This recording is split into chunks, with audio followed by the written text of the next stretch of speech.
Allez, on se retrouve sur l'étape numéro 3. Binché, je sais pas comment ça se dit. Épernay, une étape de 214 km. C'est vraiment une étape pour baroudeur ou alors une étape tout simplement pour finir au sprint. L'équipement ici, c'est un tarmac SL. Ouais, c'est bien, tarmac SL. Parce qu'il y a un peu de boss à la fin. Donc, on va prendre le tarmac SL avec des petits trous légère confort. On va laisser par défaut ça. Peu confortable, mais légère. Et la stratégie, ça va être pour Viviani de jouer toujours l'étape. Et on va, ouais, avec Alaphilippe et Devenins, classique du Nord, allez. Surtout avec Devenins, on va essayer de partir en électron libre. Et on va, les autres, protéger Mas, qui est notre équipier. Le favori du jour, c'est Julien Alaphilippe. Ouais, c'est vrai que le final est un petit peu ardu avec tous ces prix de montagne. Donc peut-être qu'on essaiera d'attaquer avec Julien Alaphilippe pour faire quelque chose. Mais tous les autres favoris, bah, finalement, c'est tous les gens qui ont un potentiel top 10. Hein. Yates, Nibali, Mollema, Roglic, Bardet, Valverde, Fuglsang. Ça peut être une étape un peu disputée, mais pourquoi dépenser autant d'énergie dans une étape qui arrive très tôt dans le Tour de France? Allez, on va démarrer ça. Place à la 3e étape du Tour. J'ai un peu réfléchi à ma stratégie de course pendant le chargement. On va faire partir un électron libre à l'avant. On va laisser Alaphilippe dans le peloton au début. Et puis, mon électron libre va me servir un peu d'appui, je pense, pour la fin de cette épreuve. Donc, avec Devenins, on va tout simplement se placer à l'avant du peloton. Et on va attaquer. On va suivre les attaques dès qu'il va y en avoir une. Alors, attention. Hop, première attaque ici d'un coureur de la CCC Team avec Moinard. Avec Moinard et Aidé, Nicolas Aidé si je dis pas de bêtises. Voilà, on va les faire partir ou 2 membres de la CCC Team et ça part direct. Le peloton. Il y a maintenant plus d'1 minute d'écart entre le peloton et l'échappée. Qui totalement laisse partir cette échappée. Ouais, voilà, on a déjà 2 minutes. Bon, bah voilà, ça c'est la bonne. On va laisser partir et en attendant, on va rouloter à l'arrière. Voilà, tout simplement. Markov qui protège Mas, c'est parfait. Et on va un peu se concentrer sur l'avant de la course. Et on va pas trop en faire. Moi, je suis du genre à rester dans les rangs et laisser passer le temps un peu. Je sais, c'est pas bien, je vais me faire disputer par les autres. Voilà, déjà, vous voyez, effort conseillé pour rouler au rythme, je vais me faire disputer parce que je ne fais pas de relais. Allez, voilà, on a pris 5 minutes et on est parti. On est parti pour passer cette étape assez rapidement. Vous voyez que c'est quand même pas tout plat. Et c'est un peu beaucoup de faux plats dans cette étape. Hein. Ça monte, ça descend, ça monte, ça descend. On fait quand même, on joue le jeu des relais et on fait passer tout ça un peu plus vite. Il faut faire attention de ne pas trop se dépenser dans l'échappée quand même. Il ne faut pas oublier aussi de se ravitailler. Allez, on ravitaille tout le monde avec Asgreen et on ravitaille aussi à l'avant de la course. Voilà, on lève les bras, les bidons sont donnés, c'est parfait. Et le premier sprint intermédiaire, il n'intervient que dans 75 km. On va essayer de prendre les points quand même pour ne pas se les faire piquer par un autre coéquipier et ainsi protéger un peu mon maillot vert, même si je vous avoue que ça n'a pas grand intérêt. Trop voir d'attaque dans les et on moments va donc attendre un peu avant d'attaquer. Allez, on va attaquer, on va prendre les points.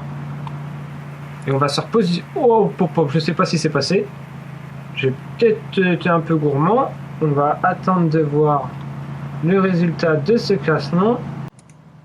Alors, sur ce sprint, qui a pris les points? Je suis arrivé 3e. C'est pas possible.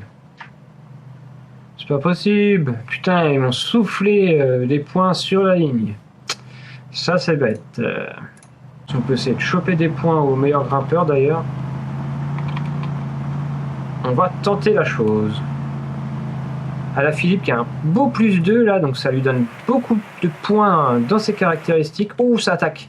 Attention, là, ça attaque. Vous voyez, je suis tombé au bon moment. J'ai l'impression que ça accélère un peu. Non, ça va. Ça va. Je pensais que c'était plus costaud que ça. Allez, un petit...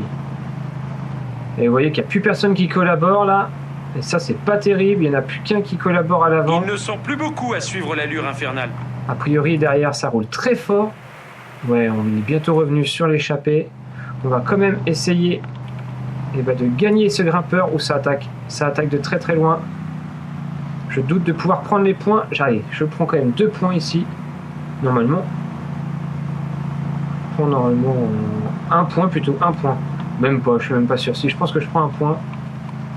Et bah écoutez, le peloton va pas tarder à revenir. Allez, encore 1 minute 30. Ouh, ça attaque déjà. Ça attaque déjà. L'attaque dans le groupe de tête. Je vais demander de suivre l'attaque. Et là, on va attaquer à nouveau. Mais là, ils sont costauds. Moinard. Non, c'est bon. Je reprends Moinard. Je vais... Oh! Ils sont beaucoup plus costauds que moi. Oh là là, ça y est. C'est revenu. Eh ben écoutez, je me suis fait ravaler. On va positionner à l'avant, à la Philippe. Il faut que j'arrive à me repositionner par contre là. Oh, ça fait entonnoir. Ça fait beaucoup d'entonnoir là. La sélection se perd par l'arrière. La liste des décrochés ne cesse de monter. On repositionne à la Philippe, à l'avant, parce que vous voyez que tous les meilleurs sont à l'avant. Pinot. Certains directeurs sportifs ne devaient pas apprécier l'échappée du 20 jour km au vu de la montée en rythme du peloton. Allez, Oliver Nyssen, Didier, Géniez. Allez, on est dans le film. On a repris. On va essayer d'attaquer dans ce col à 11%. Assez impressionnant ici.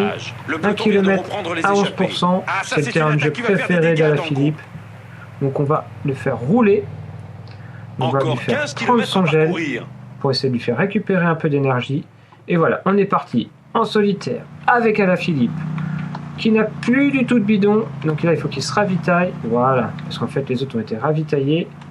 Voilà, là, tout le monde me revient dessus. Là. Encore 10 km à parcourir. Laissez tomber. Ça a pété le groupe. Ça a totalement explosé le groupe. Mas qui s'est fait un peu piéger là. Mas qui va devoir essayer de revenir sur la tête. Ala Philippe qui est plutôt bien placé encore. Mais Ala Philippe qui va finalement se repositionner un peu là. Allez, on va essayer de se la jouer fine. Il y a un petit coup de cul avant l'arrivée. Là, il faut que je reprenne de l'énergie. Alors, pourquoi là je peux pas attaquer? Pourquoi je ne peux pas attaquer? Les coureurs approchent de l'arrivée. Ils viennent de franchir le panneau Pourquoi des je ne peux pas 5 attaquer? km. J'ai plus assez de jus pour attaquer. Et là, il faut que j'attaque. Oh là là, Valverde qui va attaquer. Oh là là, il tente sa chance tout près de Bardet, l'arrivée maintenant. oh. Valverde, Ala Philippe, Bardet. Il reste 2,7 km. On peut gagner cette étape. On peut gagner cette étape. Il y a un petit trou qui s'est fait de 20 secondes là. On va vraiment suivre ça de près. Allez, Ala Philippe qui va accélérer. Pour le sprint final. Qui passe devant Valverde. Sur la ligne il a déjà battu Valverde. Ala Philippe, il a déjà fait. Attention, allez, est-ce qu'on va gagner? Oui, on va gagner. Petite arrivée en côte. Petite arrivée en côte et regardez-moi ça.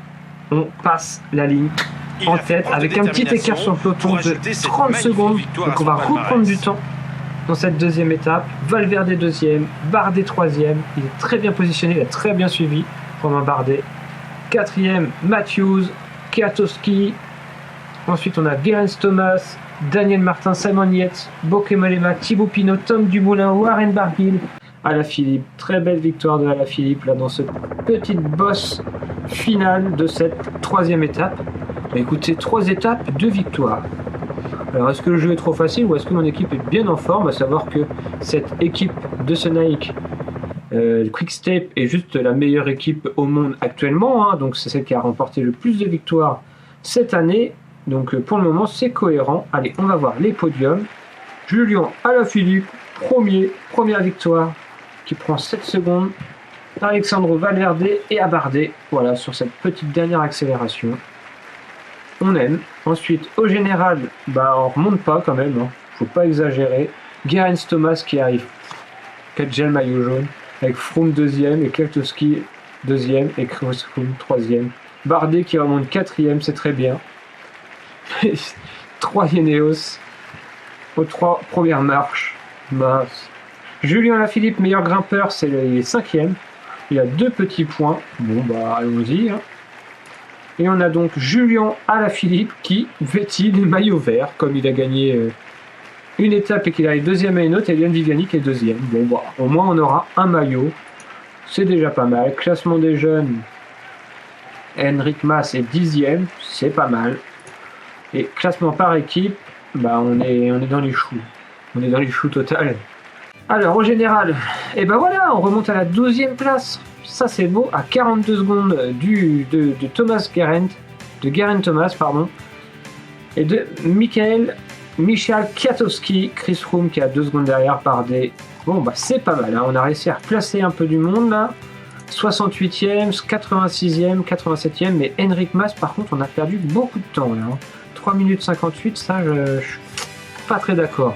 Alors dites-moi si vous êtes d'accord avec le résultat de cette 3e étape. Franchement, j'y crois pas trop que Alaphilippe se découvre sur une telle étape. Le jeu le donnait favori, donc j'ai tenté ma carte avec, mais honnêtement, je pense pas qu'en vrai on ait ce type de résultat. Je pense pas qu'en vrai Bardet fasse une troisième étape, que Geraint Thomas ait déjà le maillot jaune dès la troisième étape. Si c'est le cas, ça fait un peu peur pour le devenir de ce tour sur PCM. Et dans la réalité, allez, nous on se retrouve, bah écoutez, mardi, demain, sur la 4e étape de ce Tour de France, qui n'est autre que celle de Reims-Nancy. Et on en parle plus en détail dès demain. Une étape très calme, 2 petits grimpeurs, un sprint intermédiaire, un final un peu plus vallonné que le début d'étape, mais rien d'insurmontable. Allez, moi je vous dis à demain. D'ici là, comme toujours, portez-vous bien. Ciao tout le monde.